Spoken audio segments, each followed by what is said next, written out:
But everything went on in the same way, one thing after another.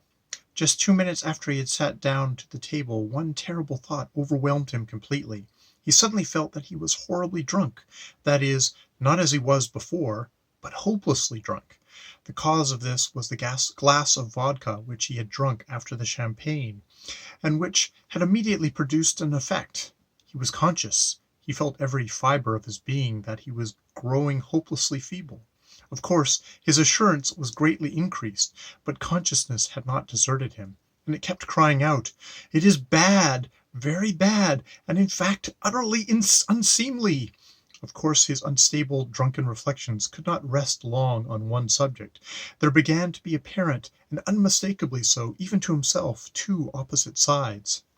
One side there was swaggering assurance, a desire to conquer, a disdain of obstacles, and a desperate confidence that he would obtain his object. The other side had immediately showed itself in the aching of his heart and a sort of gnawing in his soul. What would they say? How would it all end? What would happen tomorrow? Tomorrow? Tomorrow? He felt vaguely before that he had enemies in the company. No doubt that was because I was drunk, he thought with agonizing doubt. What was his horror when he actually, by unmistakable signs, convinced himself now that he really had enemies at the table, and that it was impossible to doubt of it. And why, he wondered. At the table there were all the 30 guests, of whom several were quite tipsy. Others were behaving with a careless and sinister independence, shouting and talking at the top of their voices, bawling out toasts before the time, and pelting the ladies with pellets of bread. One unproposing personage in a greasy coat had fallen off his chair as soon as he sat down, and remained so till the end of supper. Another one made desperate efforts to stand on the table to propose a toast, only the officer, who seized him by the tails of his coat, moderated his premature ardor. The summer was a pell-mell affair. Although they had hired a cook who had been in the service of a general, there was the galantine, there was tongue and potatoes, and there was rissoles with green peas, there was, finally, a goose, and last of all, blancmange. Among the drinks were beer, vodka, and sherry. The only bottles of champagne was standing beside the general, which obliged him to pour it out for himself and also for Akim Petrovitch, who did not venture at supper to officiate on his own initiative. The other guests had to drink the toasts in Caucasian wine, or anything else they could get. The table was made up of several tables put together, among them even a card table.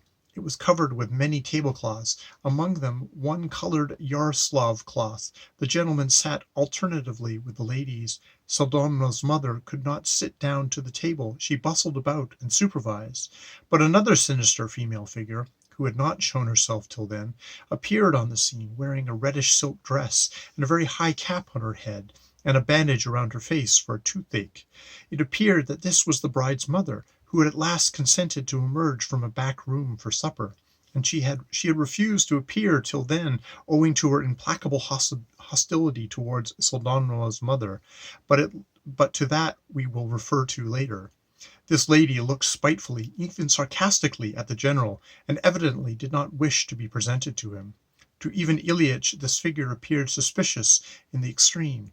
But apart from her, several other persons were suspicious and inspired involuntary apprehension and uneasiness.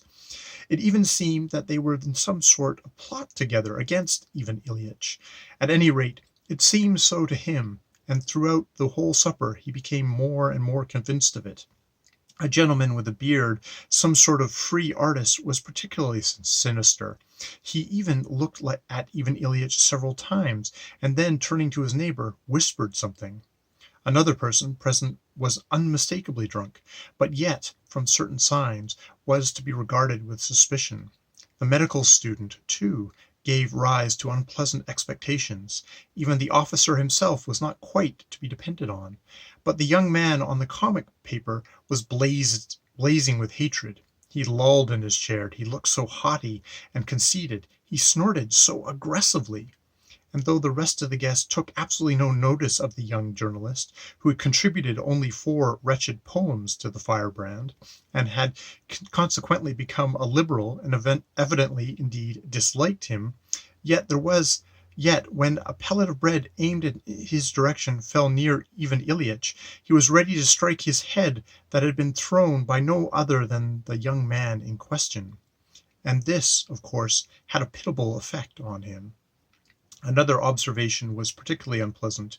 Ivan Ilyich became aware that he was beginning to articulate indistinctly and with difficulty, that he was longing to say a great deal, but that his tongue refused to obey him. And then he suddenly seemed to forget himself, and worst of all, he would suddenly burst into a loud guffaw of laughter apropos of nothing. This inclination quickly passed off after a glass of champagne which Ivan Ilyich had not meant to drink, though he had poured it out and suddenly drank it quite by accident. After that glass he felt at once almost inclined to cry. He felt he was sinking into a most peculiar state of sentimentality. He began to be again filled with love. He loved everyone, even Pseldonimov, even the young man on the comic paper. He suddenly longed to embrace all of them, to forget everything, and to be reconciled. What is more, to tell them everything openly, at all. That is, tell them what a good, nice man he was, and what wonderful talents he had, what services he would do for his country, how good he was at entertaining the fair sex, and above all, how progressive he was, how humanely ready he was to be indulgent to all, to the very lowest, and finally, in conclusion, to tell them frankly all the motives that had impelled him to turn up at Pseldonimov's uninvited, to drink 2 bottles of champagne, and to make him happy with his presence. The truth, the holy truth and candor before all things. I will capture them by candor. They will believe me. I see it clearly. They actually look at me with hostility, but when I tell them all, I shall conquer them completely. They will fill their glasses and drink my health with shouts. The officer will break his glass on his spur. Perhaps they will even shout hurrah. Even if they want to toss me after the hussar fashion, I will not oppose them, and indeed it would be very jolly. I will kiss the bride on her forehead. She is charming. Akim Petrovitch is a very nice man too. Pseldonimov will improve, of course. Later on, he will acquire, so to speak, a society polish. And of course, the young generation has not the delicacy of feeling yet. Yet I will talk to them about the contemporary significance of Russia among the European states. I will refer to the peasant question too. Yes, and they will like me. They will all like me, and I shall leave with glory. These dreams were, of course, extremely agreeable, but what was unpleasant was that in the midst of these roseate anticipations, Ivan Ilyich suddenly discovered himself in another unexpected propensity, that was, to spit. Anyway, saliva began running from his mouth, apart from any will of his own.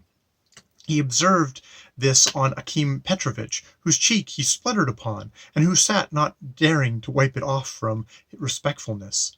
From Ivan Ilyich took his dinner napkin and wiped it himself, but this immediately struck him as so incongruous, as so opposed to all common sense, that he sank into silence and began wondering. Though Akim Petrovitch emptied his glass, yet he sat as though he were scalded. Ivan Ilyich reflected now that he had for almost a quarter of an hour been talking to him about some most interesting subject, but that Akim Petrovitch had not only seemed embarrassed as he listened, but positively frightened. Pseldonimov, who was sitting 1 chair away from him, also craned his neck towards him, and bending his head sideways, listened to him with a most unpleasant air. He actually seemed to be keeping a watch on him. Turning his eyes upon the rest of the company, he saw that many were looking straight at him and laughing. But what was strangest of all, that he was not in the least embarrassed by it. On the contrary, he sipped his glass again and suddenly began speaking so that all could hear.